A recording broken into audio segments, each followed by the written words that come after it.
Olá, queridos, a paz do Senhor Jesus. Bem-vindos ao assunto de hoje. O Espírito do Senhor está sobre mim. Esta é a 12ª lição do trimestre que estamos estudando sobre o livro de Isaías. E o texto para leitura com todos, Isaías capítulo 61, verso 1 ao capítulo 62, verso de número 5. E os tópicos que vamos abordar são eles. Primeiro, as boas novas. Segundo, o povo do Messias. E terceiro, a vitória final do Messias. Os objetivos deste comentário são os seguintes. Primeiro, reconhecer Jesus como o Messias que proclama boas novas e concede salvação. Segundo, compreender o chamado para sermos sacerdotes e vivermos em santidade. E terceiro, alertar para a vigilância e compromisso enquanto aguardamos o triunfo de Cristo. E eu sugiro que você faça a leitura dos capítulos 61, 62 e 63 do livro de Isaías, que somados a esse comentário, o seu aproveitamento será ainda maior. Quero agradecer mais uma vez a você, querido irmão, querida irmã, já inscritos nesse canal. Obrigado pelo privilégio. E para você que está me assistindo agora ou já de outras vezes e ainda não fez, se inscreva no canal. Não esqueça de deixar o seu like, de fazer o seu comentário, de apertar o sininho para ser informado todas as vezes que o novo vídeo for postado. Compartilha o link com mais alguém e juntos vamos proclamando a palavra do Senhor nosso Deus.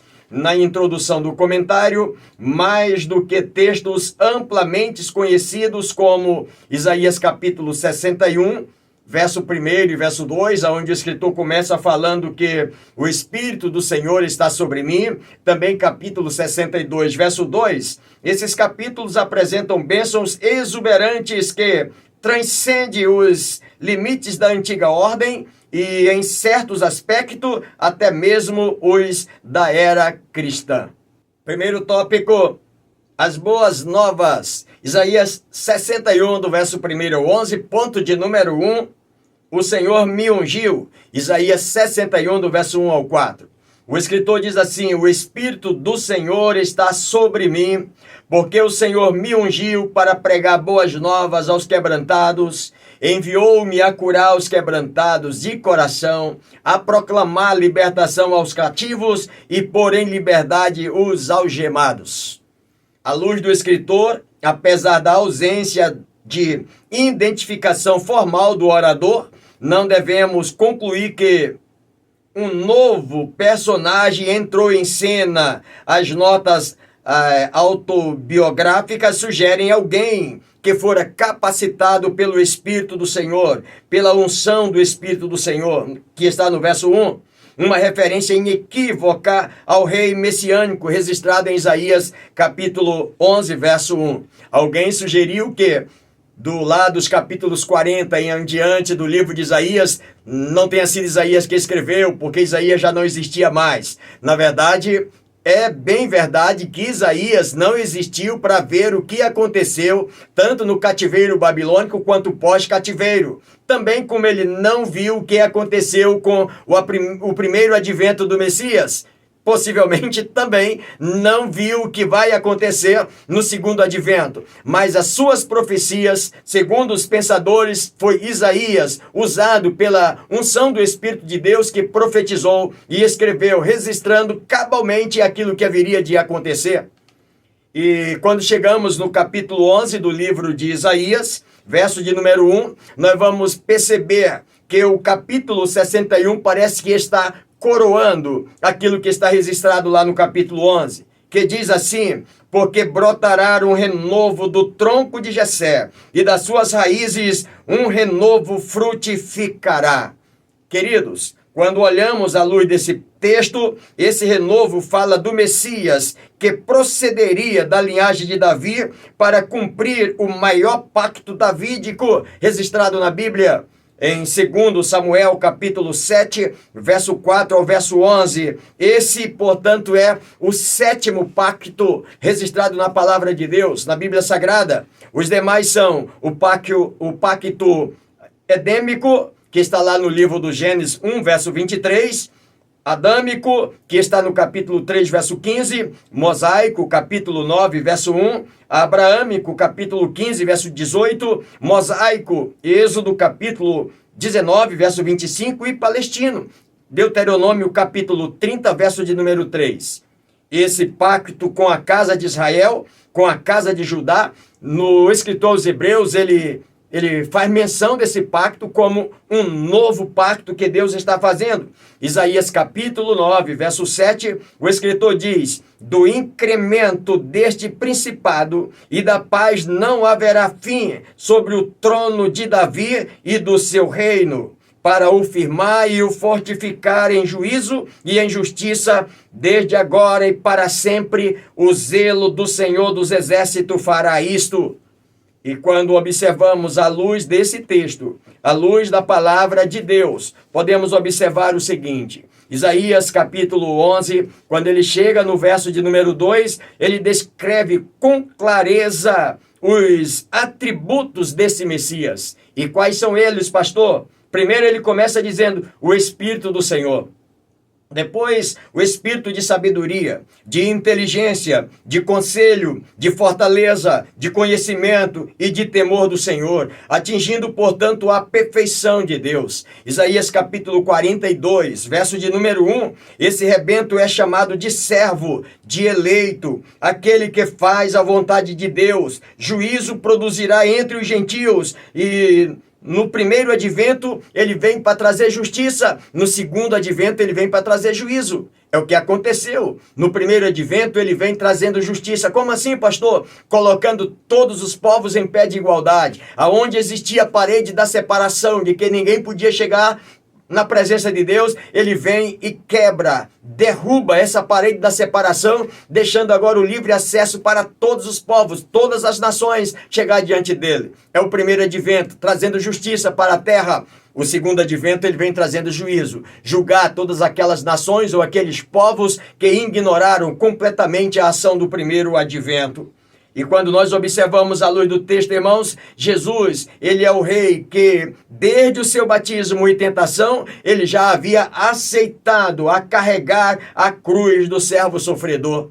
É bem verdade que o pano de fundo imediato continua sendo o cativeiro babilônico e a restauração de Jerusalém, é onde o povo está focado naquele momento. Mas a forma como a profecia se cumpre em Jesus, o nosso Senhor, nos coloca em cena como aqueles quebrantados, cativos e algemados que vivíamos, conforme está no verso 1, que antes choravam sem esperança, como está registrado no verso 2. E aí ele trouxe consolo a todos, quando ele fala desse dia, o dia da vingança do Senhor. Todos os tristes, ele vem para consolar todos os tristes, e o texto diz mais, que ele vem trazendo coroa de vitória em vez de cinza na cabeça de todos aqueles que estão angustiados. Era assim que as pessoas viviam quando estavam humilhados. Coloca cinza na sua cabeça, num sinal de humilhação. Quem olhasse para aquelas pessoas com cinza sobre a cabeça, já começavam a entender, eles estão passando por algum tipo de humilhação. O Senhor está vindo para, em vez de colocar cinza na cabeça das pessoas, dos humilhados, ele traz uma coroa de vitória. Naquelas pessoas que estão vivendo um estado de choro, ele traz o quê? Ele traz azeite de oliva, um ato especial de hospitalidade a um amigo. Ele vem colocando o azeite sobre a cabeça dessas pessoas, trazendo alegria. Uma veste brilhante, sinal de alegria para aquelas pessoas que estão num estado de desencorajamento da vida. Ele agora traz uma veste de alegria, uma veste brilhante como sinal de eu trago alegria para vocês. Os favorecidos pelo Messias torna-se carvalho de retidão, carvalho de justiça, é o que diz o texto. O Messias será glorificado pela graciosidade e qualidade de suas obras. É isso que o escritor traz para nós em todo esse bojo, desse início de comentário, para mostrar de que as boas novas ele trouxe para alcançar a mim e alcançar a vocês e alcançar a todos nós, nos dias ainda que nós estamos vivendo. As boas novas, ponto de número 2, sacerdotes do Senhor, Isaías capítulo 61, do verso 5 ao 9.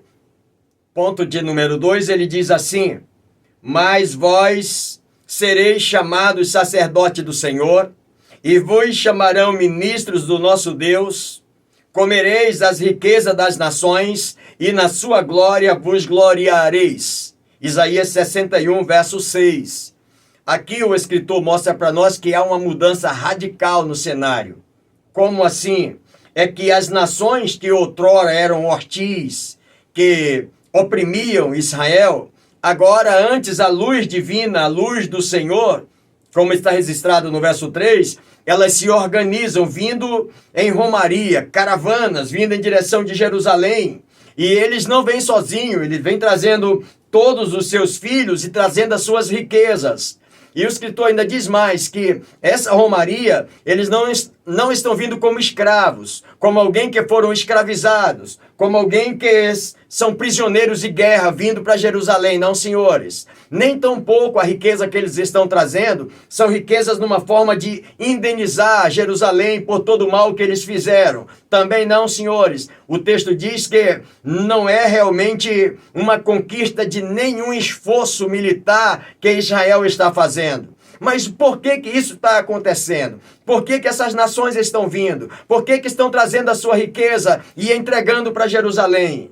A presença iluminadora do Senhor, que atrai os que viviam nas trevas e se aproximarem com ofertas de louvor. É a presença gloriosa de Deus estabelecendo-se em Jerusalém, a capital mundial, naquele período que ele vai trazer juízo para as nações.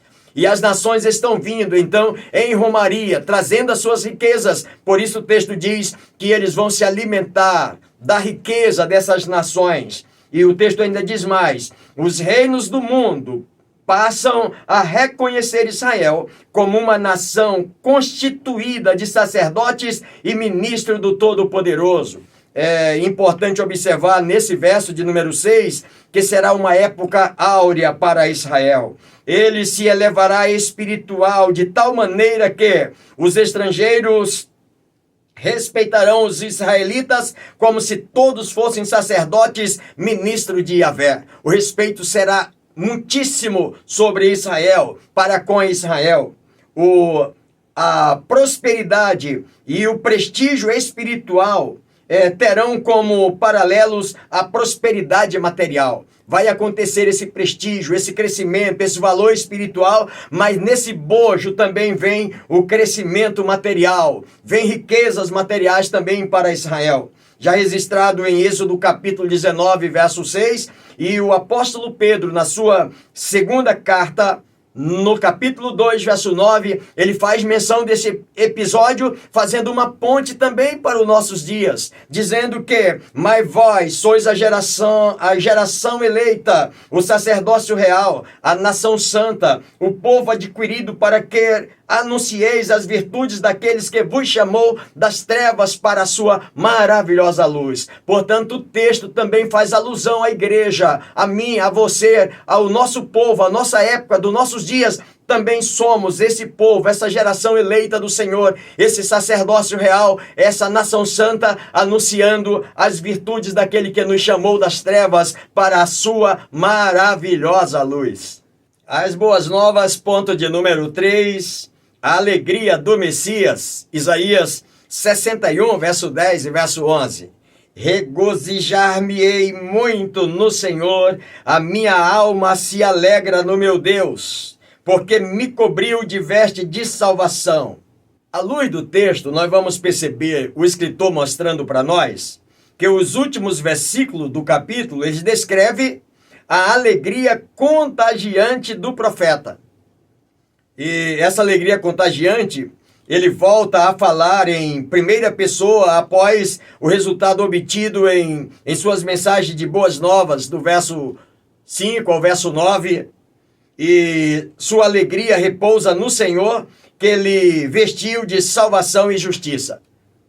Bom, quando olhamos para esse texto que Isaías está cantando, entoando esse hino, esse cântico de louvor em favor de Israel, nós podemos imaginar, assim como fez Maria, lá no livro de Lucas, capítulo 1, verso 46 ao 55, quando ela canta e bendiz ao Senhor, Também Zacarias, no mesmo capítulo, versos 68 ao 79, quando ele canta também um cântico ao Senhor. Isaías está fazendo o mesmo. Embora que o Targum, ele faz de Jerusalém essa cantora. Não Isaías. O Targum diz que Isaías está escrevendo o que ele ouviu Jerusalém cantando. Esse alegre hino. Israel está cantando porque está sendo revestida com veste de salvação, tal como uma noiva se prepara para a sua noite de triunfo, o seu casamento com o seu noivo. Independente que o Targum esteja dizendo que é Jerusalém, ou que alguns pensadores dizem que foi Isaías que estava cantando, não vai mudar o fato. A verdade é que Jerusalém está sendo restaurada. O povo está sendo novamente levado aos seus princípios de origem. E agora o Senhor está refazendo a sua aliança e a aliança será eterna. Esse simbolismo, irmãos, das núpcias é comum para indicar as bodas ou as bênçãos e o regozijo escatológico, conforme está registrado também em Mateus, capítulo 22, verso 2, Apocalipse, capítulo 21, também, verso de número 2, você pode ler que ele vai dar exatamente um texto mostrando para nós que há um regozijo, há uma alegria. E aí, irmãos, tanto faz ter sido Isaías cantando, ou segundo o Targum, dizendo que é Jerusalém que está cantando, vai dar no mesmo, porque o que está em foco para nós é que Jerusalém está sendo restaurada. As nações da terra estão reconhecendo que Jerusalém será agora a capital do avivamento, a capital do povo de Deus, a capital de todas as nações para o reino do milênio de Cristo na terra. Portanto, é esta a palavra que o texto deixa para nós. Esse cântico de alegria, porque Jerusalém, os sacerdotes, todos os judeus, serão vistos por todas as pessoas como sacerdotes de Yahvé, e eles serão recompensados por todas as nações que chegarão ali levando os seus donativos, as suas riquezas para Jerusalém. Segundo tópico, o povo do Messias. Isaías capítulo 62, do verso 1 ao 12, ponto de número 1. Uma coroa de beleza. Isaías 62, verso de número 1 ao 3. No verso 3, o texto diz: serás uma coroa de glória nas mãos do Senhor, um diadema real nas mãos do teu Deus. No capítulo 62, o escritor relata que a ideia do casamento é mais uma vez utilizada e dessa feita focalizando o forte desejo do futuro cônjuge pelo enlace matrimonial, mas dessa vez com uma diferença substancial, pois nesse caso específico, tais desejos são descritos na perspectiva do noivo, não na perspectiva da noiva, como é mais comum. Aqui no texto, o escritor vai dizer que o desejo do casamento agora é do noivo, não é nem da noiva, que representa aqui a Santa Jerusalém, a cidade, o povo de Israel, o povo restaurado. O desejo agora é do noivo, ele está chegando o momento que o desejo é dele, desse momento muito especial. Esse anelo intenso por parte do noivo indica que ele está plenamente comprometido em executar o seu desígnio. E mais, não poupará esforço a fim de ver o seu intento concluído. Quando o escritor fala de serás uma coroa de glória, Yahvé, aqui ele é o rei. E a sua coroa que ele assegura na mão é a própria nação de Israel. O texto deixa claro para nós, o rei casando-se com a rainha, o noivo casando com a noiva, Yahvé casando com Israel. Outro sim, trata-se de uma coroa de glória e de um diadema real na mão de Yahvé, que está no verso de número 3. Essa coroa será exibida nas mãos de Deus para que todos os vejam. Ou seja, é o momento que Deus vai reinar em Israel e que todas as nações verão do pacto eterno que ele fizera muito antes e agora está sendo concluído. Mais uma vez, como nos últimos versos do capítulo anterior, a salvação está condicionada à execução da justiça. Sendo assim, uma vez que tal justiça é uma prerrogativa exclusiva do Messias, A única atitude que Israel pode tomar é ser ou se render ao trabalhar de Cristo e desfrutar das bênçãos da sua salvação. Todo o desejo, todo o empenho está sendo do noivo. Todo o empenho está sendo de Yahvé. Israel agora, tudo que ela precisa fazer é declinar e desfrutar das bênçãos que Yahvé está proporcionando para Israel agora para sempre, cumprindo todo o seu propósito. O povo do Messias, ponto de número 2, o casamento. Isaías 62, verso 4. Aqui nesse verso, Jerusalém é conhecida como desamparada, como desolada. E o texto vai dizer que da agora para diante, ela não será mais conhecida como desamparada ou como desolada, mas como uma delícia do seu Senhor, do seu esposo, que está registrado no verso de número 4. E é interessante observar que nesse verso 4 e 5, seguem tratando da ideia de casamento e dessa vez descrevendo não mais um desejo, mas um ato consumado. O casamento do Messias, o casamento do rei com a sua esposa. O entendimento da passagem é simples. A restauração de Israel está para o casamento, assim como o desejo do Messias. Então, quando observamos o texto, o escritor diz assim: portanto, da mesma forma que o casamento faz explodir em alegria aquele que antes anelava pelo matrimônio, a restauração de Jerusalém traz alegria para aqueles que desejam e trabalha ardentemente por cumpri-la. O texto ainda prossegue dizendo que aquela que em outro tempo foi tida como desamparada, agora é conhecida como deleite do Senhor, pois ele a tomou por esposa, que está no verso 4. Como nós já falamos no texto, ela, Jerusalém, conhecida como desamparada, como desolada, agora nós vamos perceber à luz do texto que esses antigos apelídios, podemos dizer assim, de Israel, como desamparada e como desolada, esse nome agora cederão lugar a outros. Esse lugar, esse nome agora será conhecido como minha delícia, minha desposada. E aí nós vamos perceber, queridos irmãos, à luz do texto, que, por fim, a alegria divina diante do matrimônio contagiará os habitantes, teus filhos, os filhos de Jerusalém.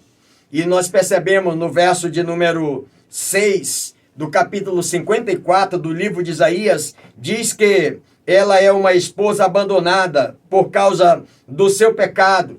Era da forma como vivia Jerusalém, como vivia Israel. Ela foi uma esposa triste e abandonada até mesmo no exílio, para que ela pudesse reconhecer o valor que dava o seu esposo a ela. Portanto, Yahvé não a rejeitou irrevogavelmente. Mesmo quando Israel está lá no cativeiro, sua esposa, ele havia punido a esposa, mas agora ele a toma de volta. Assim declarou o profeta Oséias no capítulo 2, verso 19. Esse Senhor, esse Rei, ele está disposto a cumprir agora todo o seu desejo, seu objetivo e novamente trazer e fazer agora de Israel a rainha, sua esposa, aquela que será reconhecida diante de todas as nações, diante de todos os povos. O povo do Messias, ponto de número 3, os atalaias de Deus. Aqui, queridos, Isaías capítulo 62, verso 6 ao verso 12, o escritor diz que sobre os teus muros, ó Jerusalém, pus guarda, que todo dia e toda noite jamais se calarão. Aqui nesse texto, nós vamos perceber que a plena restauração de Jerusalém passa pelo engajamento de um povo totalmente dividido, os que habitam em Jerusalém. Essa é uma linguagem do escritor para nós. E nós vamos observar à luz dos textos, tanto do verso 6 ao verso 9, verso 11, parte B, verso 12, e os exilados em terra longínqua, ou seja, existe, parece aqui, um quebra-cabeça para esses guardiões cuidar de Jerusalém. Quem são esses guardiões? A primeira ação divina consiste em capacitar determinado número de atalaias com um interesse pela causa de Sião que lembra o dele próprio. Ou seja, o interesse desses atalaias é o mesmo interesse do próprio Senhor. E quando nós observamos, pelos termos como ele se declara, não me calarei, jamais se calarão, e entre outros, é o que leva-nos a pensar de que esses atalaias caminham com o mesmo pensamento de Deus, para que Israel não se desvie completamente dos preceitos divinos. A missão desses sentinelas atalaias é clamar incessantemente ao Senhor, com o seu exemplo de contagiar os demais a crerem e intercederem pedindo o apressamento do grande dia e o dia da restauração. Queridos, quando observamos à luz do texto aqui, fica claro que é Yahvé que, na verdade, está colocando os guardas sobre as muralhas da cidade. Não temos dúvida, é ele que coloca os guardas. Mas a identidade desses guardas tem sido de compreensão diversas. Como assim, pastor? Porque existe uns pensadores que dizem que esses guardas que o Senhor colocou para que clamem todo dia e toda noite, eles são guardiões angelicais, que estão guardando o povo de Israel.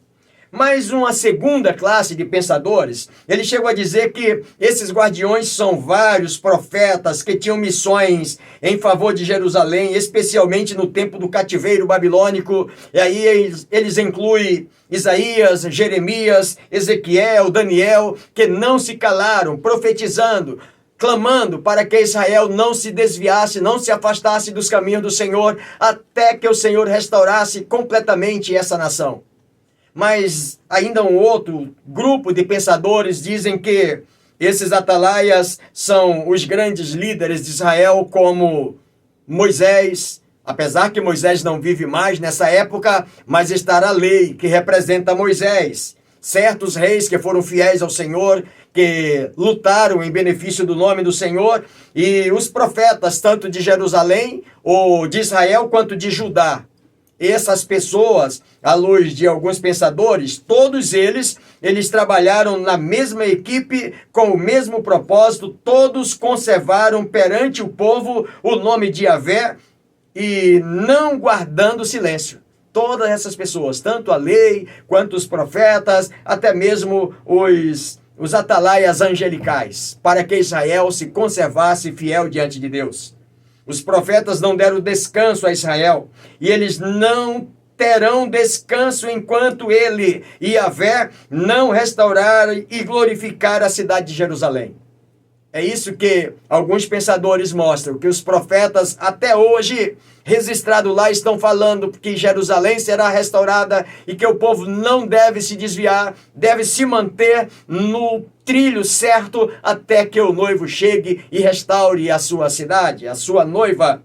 Outro ponto de vista de outros pensadores é que os guardas não deram descanso a Yahvé, mas continuarão a orar para que ele não esqueça de Jerusalém até que seja restaurada. Então nós temos duas linhas de pensamentos. Uma linha é daqueles que estão clamando para Jerusalém manter-se fiel diante de Deus até que ela seja restaurada. Outra linha de pensadores é que essas pessoas estão clamando a Yahvé, dizendo: Yahvé, não te esquece de nós até que sejamos restaurados. São duas linhas de pensadores. E quando a gente olha para essas duas linhas, a gente fica pensando: e aí, para que linha nós vamos? Na verdade, tanto uma quanto a outra, se nós observarmos, clamar a Deus para que Ele tenha misericórdia de nós, é fato. Precisamos clamar assim: Senhor, tem misericórdia, até que chegamos ao nosso ponto final, ao nosso lugar, o nosso porto seguro. Mas também, quando se fala de que precisamos clamar e apregoar e anunciar ao povo que viva uma vida santa até que essa restauração ou até que esse dia chegue, também é fato. Portanto, queridos, que possamos, à luz da palavra de Deus, tanto faz estarmos clamando a Deus como pregando para que estejamos vigiando, nós precisamos manter esse perfil. Israel precisa manter esse perfil até o dia da sua restauração. Eu e você precisamos manter esse perfil também, buscando a Deus e também nos desviando do mal até que a nossa restauração seja completa. Terceiro tópico, a vitória final do Messias. Isaías capítulo 63, verso 1 ao 3. O lugar eu pisei sozinho, e dos povos nenhum homem se achava comigo. Aqui o escritor vai concluindo esse capítulo, mostrando o seguinte, que a porção final do capítulo 62 descreve uma cidade preparada para receber seu rei, com arautos em seus postos.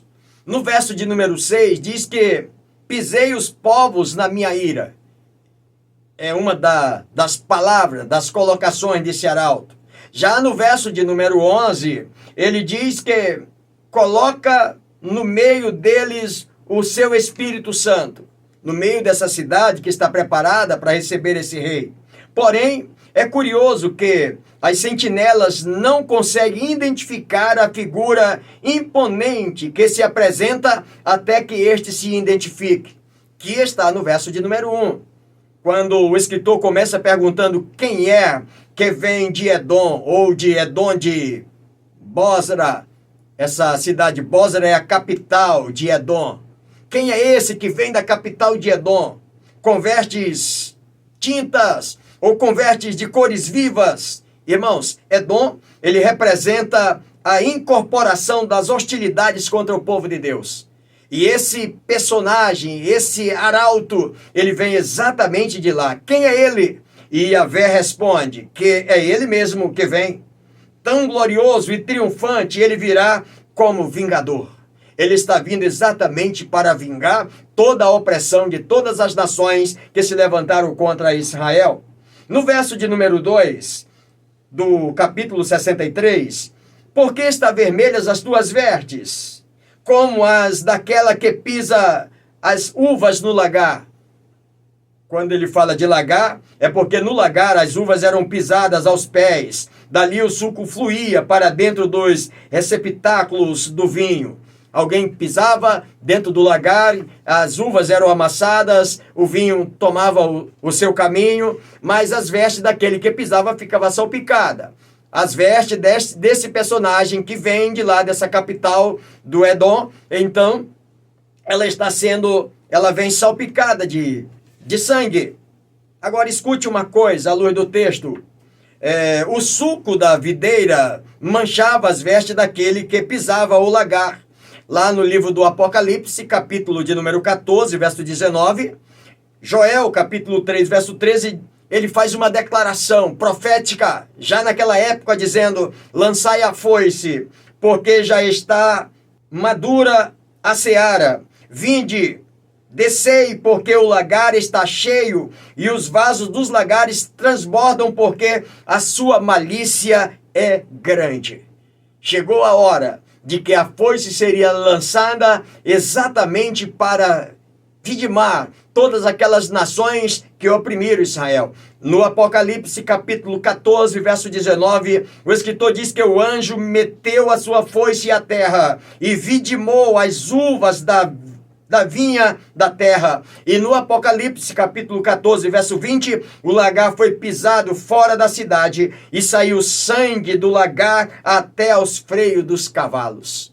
Queridos, quando nós observamos a luz da palavra de Deus, nós vamos perceber o seguinte: a resposta desse que chega à cidade o identifica inequivocamente como o Messias descrito nos capítulos anteriores.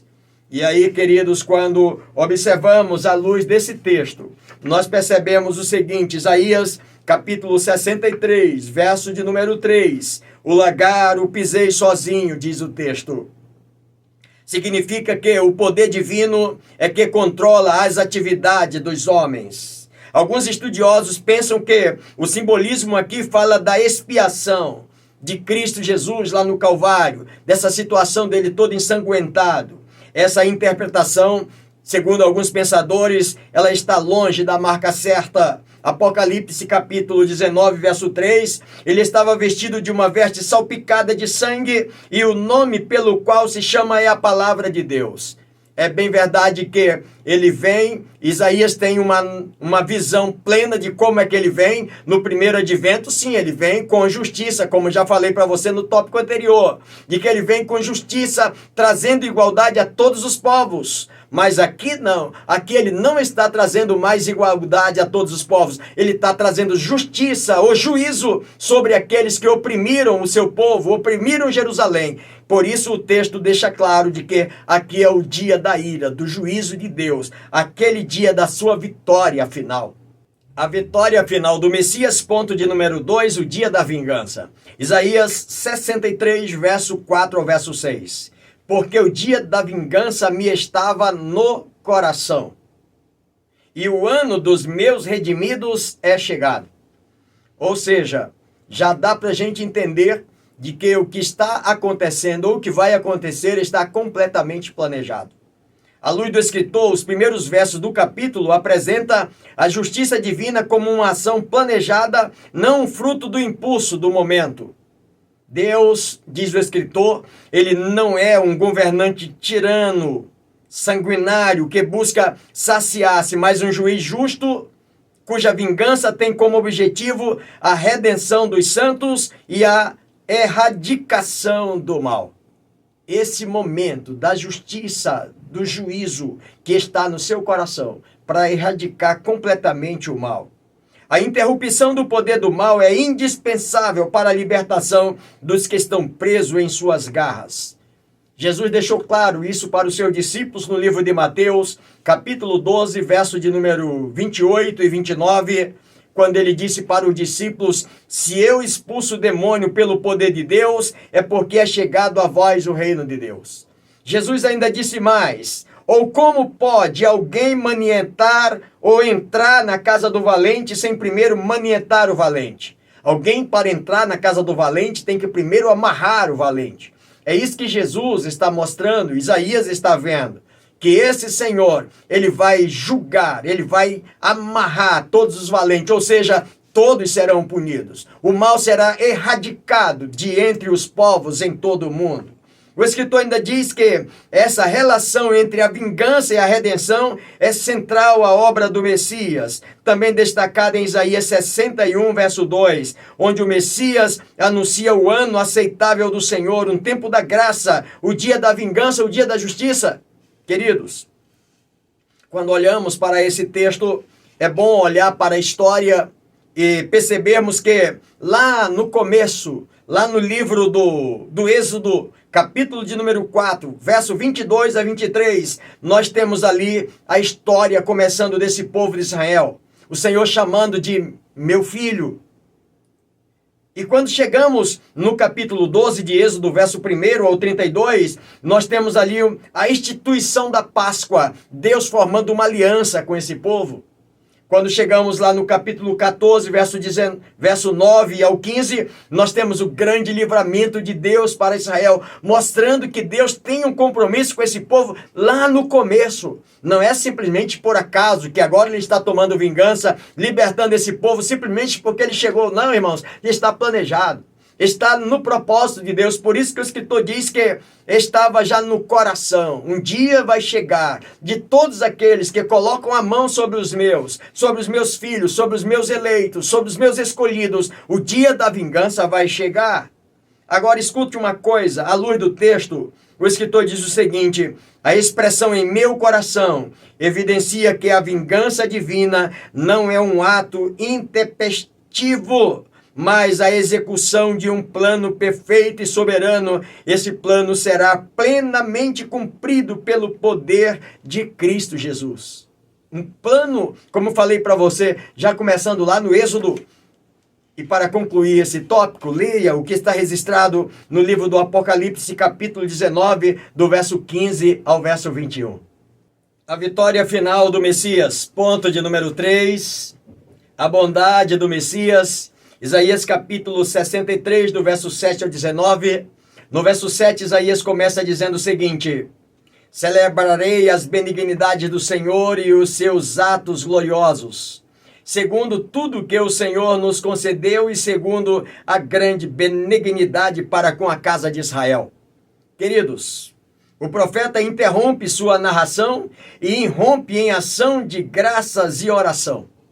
Ele vem falando de tudo que vai acontecer e por tudo que vai acontecer, que ele está vendo profeticamente, agora ele começa um momento de louvor, de agradecer a Deus por tudo que Deus vai fazer. Pedindo ao Senhor o cumprimento das promessas, ele inicia com louvor, relembrando os atos bondosos que Deus realizara no passado, conforme está registrado nesses versos. E aí, quando observamos à luz do comentário, por muito tempo, irmãos, os judeus, eles resistiram ao Espírito Santo, desprezando e perseguindo profetas, até rejeitarem e crucificarem o próprio Messias prometido, conforme está registrado em Mateus capítulo 23, do verso 30 ao 37. Eles rejeitaram o Messias, o enviado de Deus. Tudo muda, diz o escritor, quando o povo de Deus reconhece sua ingratidão, confessa seu estado espiritual decadente e se arrepende de ter ofendido a Cristo. Deus responde às súplicas com ação libertadora. A gratidão é a serva da esperança, é o arauto da fé, a melhor parte dos nossos credos. Faz nossos credos elevar-se por si mesmo. Uma frase de William Wordsworth. Eu quero concluir o comentário de hoje trazendo para nós aquilo que o escritor propôs no início do comentário sobre os objetivos desse comentário. Ele começa dizendo que o primeiro objetivo desse comentário é reconhecer Jesus como Messias que proclama boas novas e concede salvação. Isaías capítulo 61, verso 10, parte do comentário que nós acompanhamos, diz que a salvação é uma dádiva divina confiada pelo Messias, que por sua vez é o executor perfeito da obra. Em segundo lugar, ele pede para a gente compreender o chamado para sermos sacerdotes e vivermos em santidade.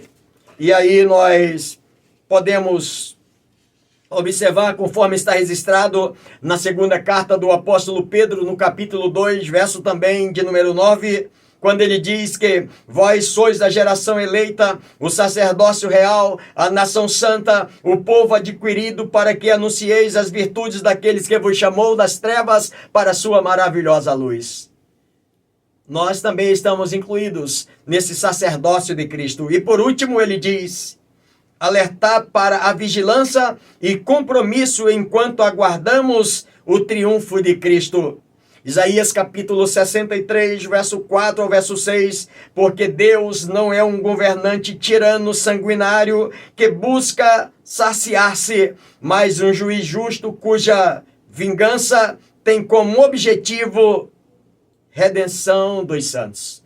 Por isso nós precisamos, à luz da palavra de Deus, ter essa consciência de que esse dia vai chegar e que eu e você precisamos estar alerta, vivendo dentro do propósito de Deus para que não sejamos apanhados também por essa vingança. Queridos, espero poder ter contribuído com você mais uma vez nesse comentário. Para você, querido colega, querido companheiro, querido pastor, para você, querido professor, professora, para você, querida pastora, querido aluno, aluna, querido irmão, querida irmã, se Deus assim nos permitir, estaremos de volta no próximo com o mesmo lema da nossa igreja, como sal da terra e luz do mundo, e sempre avançando pela fé.